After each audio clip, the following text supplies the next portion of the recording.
자, 여러분 안녕하세요. 자, 오늘은 사업성장, 여러 가지 사업성장에 대해서 말씀드리도록 할게요. 네. 우선 우리가 사업성장 그러면 커머셜 인보이스. 보통 우리는 이제 이러한 사업성장이다 그러면 업계에서는 그냥 선적한 물건의 명세서다. 이렇게 이제 얘기를 하는 거죠. 그렇죠. 기본적으로는. 예. 그래서 우리가 이제 지난 시간에 다 그 상업성장, 선적되는 물건의 명세서 이런 의미에서의 상업성장 여러 가지 그 내용들을 한번 살펴봤었고요.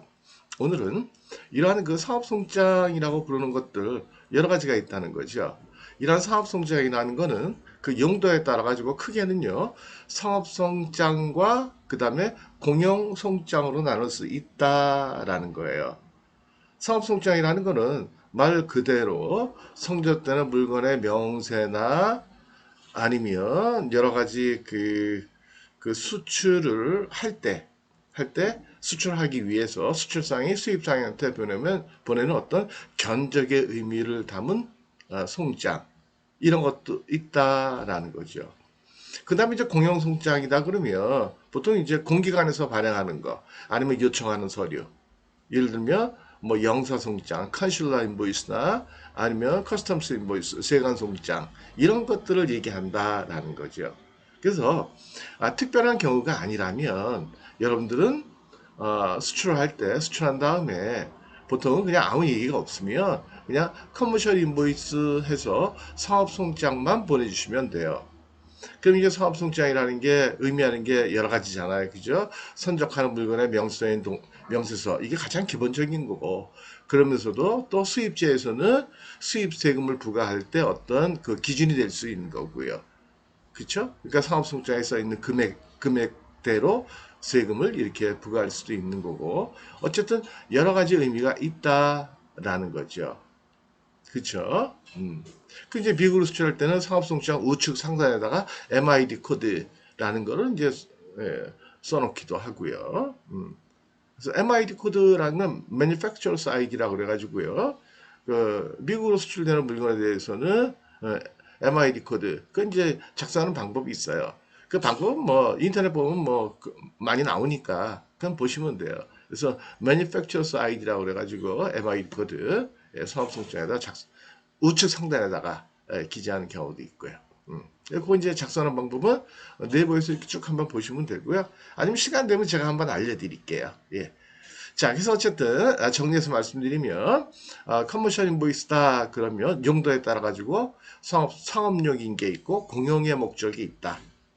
예, 상업적 목적의 송장, 그 다음에 공용적 목적의 송장이 있다. 이렇게 보시면 될 것 같아요. 그래서 사업송장 그러면 여기 보시면 첫 번째 견적송장이라는 게 있어요. 프로포마 인보이스. 자, 이게 이제 문제예요. 뭐냐면 우리가 이제 프로포마 인보이스 그러면 보통은 우리가 이제 견적, 송장 이렇게 얘기를 하는 거거든요. 그래서 수출상의 수입상한테 견적의 목적으로 내는 송장이다. 이렇게 쓰는 경우도 있고. 근데 이게 또 하나 헷갈리는 게 뭐냐면 이걸 계약서로 대체할 때도 있다는 거예요. 계약서로. 그래서 원래 계약이라는 게 불려식성이 있잖아요. 형식이나 내용이나 제목에 예, 특별히 정한 바가 없기 때문에 계약서를 작성할 때도 프로포마 인보이스라고 제목을 쓰고 그 다음에 내용이 구체적으로 써 있으면 예를 들어 가지고 당사자가 표시가 돼 있고 그 다음에 계약에 대한 의사 표시가 있고 그 다음에 서로 간에 사인이 돼 있고 하면 그것도 계약서로 인정을 받는 거예요. 그래서 어떤 특정 국가에서는 이러한 특정 국가 아니고 뭐 대개 나라들이 뭐 프로포마 인보이스 특히 유럽적은 이걸 계약서로 쓰는 경우들도 많다라는 거죠. 그러니까 결국은 프로포마 인보이스를 주고 거기다 사인해서 받고 그러면 그걸로 계약서 끝났다. 별도의 계약서를 쓰지 않는 그런 경우도 많다라는 거죠. 그런데 여기서 얘기하는 견적성장은 이제 어떤 의미로 쓰는 거냐면, 그 견적성장의 의미, 그러니까 견적의 의미로 쓰는 그러한 송장. 그렇게 이해하시면 될 것 같아요. 이해가 되시겠나요? 그래서 똑같은 제목이더라도, 똑같은 프로포마 인보이스라도, 이걸 계약서를 썼느냐, 아니면 견적의 의미를 썼느냐, 이걸 사전에 수출상, 수입상 당사자들이 서로 충분한 얘기가 있어야 되겠죠. 그쵸? 예. 그래서 예를 들어 가지고 견적의 의미로만 쓴다 그러면 예, 사전에 얘기를 해줘야 되겠죠. 이 송장은 이거는 견적의 의미다. 네가 사인한다고 그래도 이거는 계약은 아니다. 명시하는 것도 좋겠다라는 거죠. 음. 실무에서 그렇게 하는 경우들이 많아요. 그래서 어쨌든 여기서는 그냥 견적의 의미, 견적의 의미로 SE 송장 보면 견적 송장이라 수출상의 거래를 유발 촉진하기 위한 수단으로 사용된다. 그러니까 내가 이러한 제품을 이러한 조건으로 이렇게 너한테 견적을 할게. 그렇죠?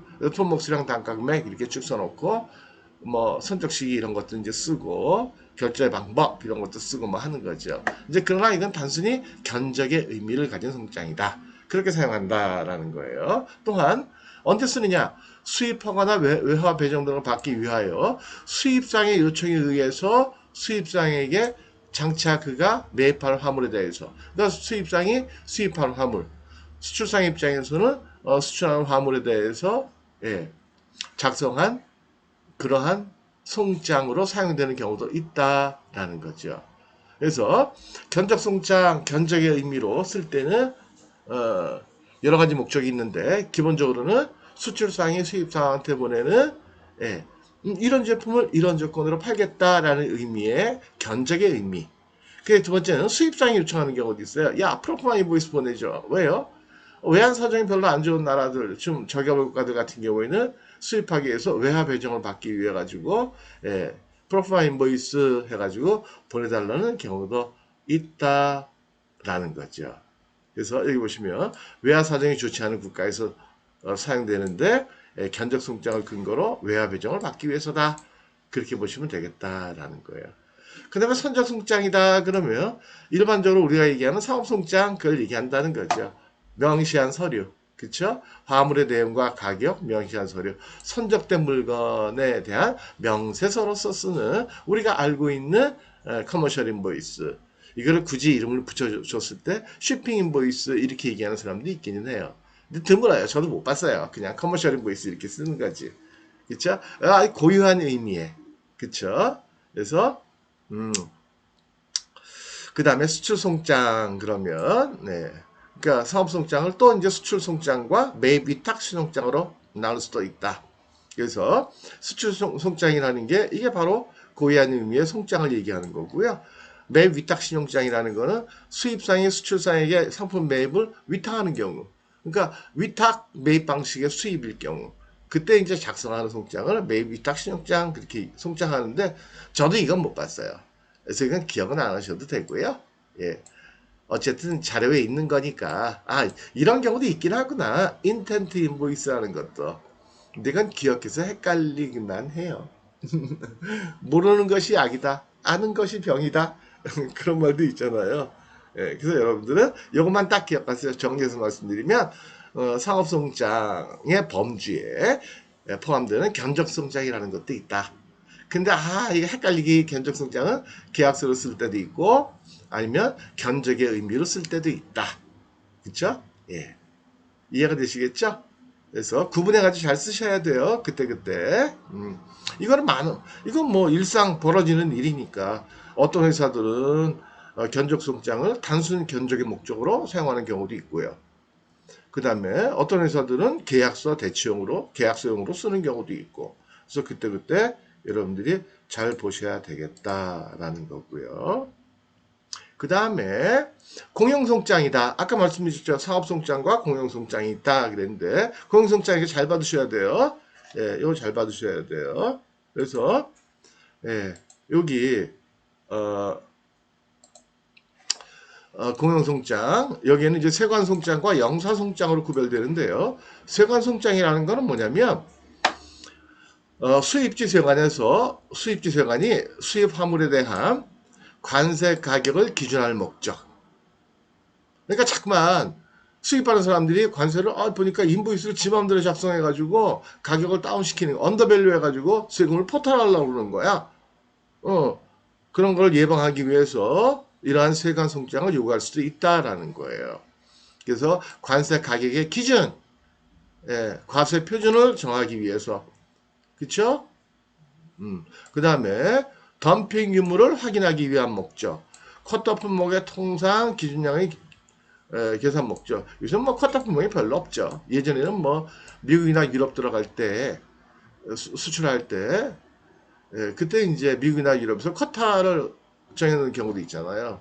그 다음에 일본 같은 경우에는 우리나라에서 수출되는 김 같은 거 이런 거 쿼터제 뭐 실시하고 그랬거든요. 지금도 하는지 모르겠네. 어쨌든 그 다음에 수입 통계의 목적 여러 가지 목적으로 국가별로 세관이 요구하는 양식에 맞춰야 돼요. 그러니까 바이한테 얘기해가지고 야 니네 세관 송장 필요해? 먼저 물어볼 필요는 없고요. 세관 송장이 필요하면 바이어가 얘기해요. 우리나라는 너 인보이스 네가 만들어 보내면 안 되고 우리나라 세관에서 요구하는 그 양식이 있거든. 거기다 작성을 해.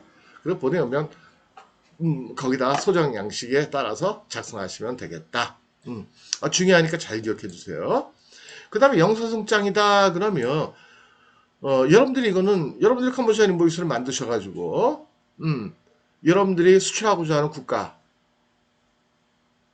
만약에 아랍에 있는 국가다. 그러면 한국에 있는 그 대사관에 가서 아랍 국가 대사관 가서 그 대사관 영사에 그 도장을 받는 거예요. 그냥 안 해줘요. 돈 비싸요. 몇십만 원씩 받고 막 그런 것 같더라고요. 그래서 어쨌든 중동으로 수출하는 게 여러모로 좀 까다롭고 그런 경우들이 많다라는 거예요. 특히 중동에서 LC 받고 수출하면 그 LC가 굉장히 복잡하게 뭘 요구를 하잖아요. 내고서리를. 그래서 고생하는 사람들 많아요.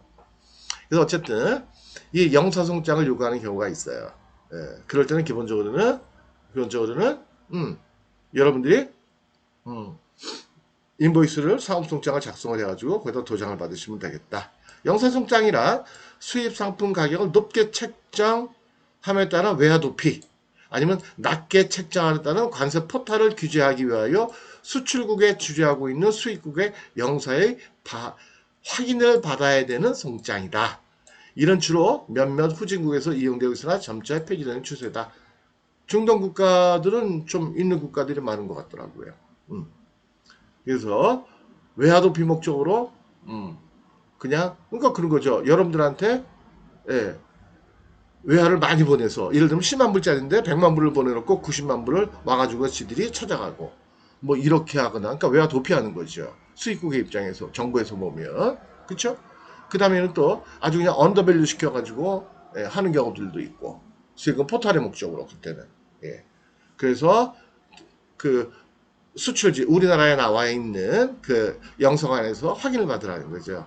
그 영사들이 한국에 있으니까 되게 물정을 알잖아요. 그렇죠? 그리고 다른 회사들도 되게 그 나라로 수출하려면 영사한테 도장을 받아가니까 계속 받잖아요. 그래서 대개 이런 품목들은 얼마짜리다 하는 거 대충은 알잖아요. 대충은. 그러니까 확인할 수 있다는 거죠. 그래서 외화도피 하려는 게 아니냐. 너무 가격을 세게 높게 책정해 놓은 거 아니냐. 아니면 너무 포탈할 목적으로 관세 포탈의 목적으로 낮게 한 거 아니냐. 이런 거 확인하려고 하는 사람들도 있다라는 거죠. 이해가 되시겠죠? 자, 그래서 오늘은 여기까지요. 그 다음에 저 공지해 드릴 사항이 있는데 몇 가지가 첫 번째는 이제 토요일, 일요일은 업로드하지 않도록 할게요. 여러분들 쉬셔야 되니까 토요일, 일요일은 업로드하지 않습니다. 그 다음에 두 번째는요. 여러분들이 제 썸네일이나 아니면 이런 데 보시면은 여태까지는 제 맥강 이렇게 썼었잖아요. 그 이전에 무역 전문 채널, 무역 타짜, 제 맥강 이렇게 썼거든요. 근데 그걸 이제 앞으로 없애려고 그래요.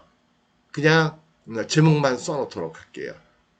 강의 제목만. 왜냐면, 이게요, 그 제목 전에 중요한 단어, 검색할 때 중요한 단어가 제목이잖아요. 근데 보니까 무역 전문 채널, 무역 타짜, 그리고 제 맥강 이렇게 쓰고 그 다음에 제목을 쓰다 보니까 일반 사람들이 검색을 할 때 상업송장 이렇게 검색하면 바로 돼야 되는데 이게 후순위로 쳐지더라고요.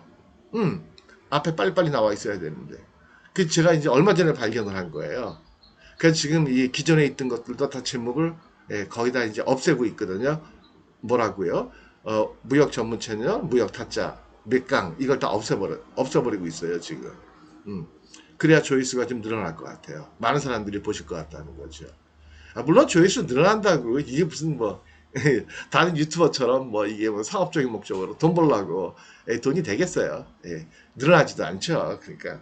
근데 그러나 좀 더 많은 사람 분들이 보셨으면 해가지고요. 그렇게 됐으니까요. 예, 참고하시기 바랍니다. 네, 오늘도 즐거운 하루 되시기 바랄게요. 오늘 월요일이네요. 예, 즐거운 하루 되시고요. 예, 거평행성 하세요. 거평인가? 아닌데. 예, 저도 잊어버렸네요. 예, 평안하시고 행복하시고 그쵸? 성공하시고 그쵸? 예. 자, 마치도록 하겠습니다. 네, 감사합니다.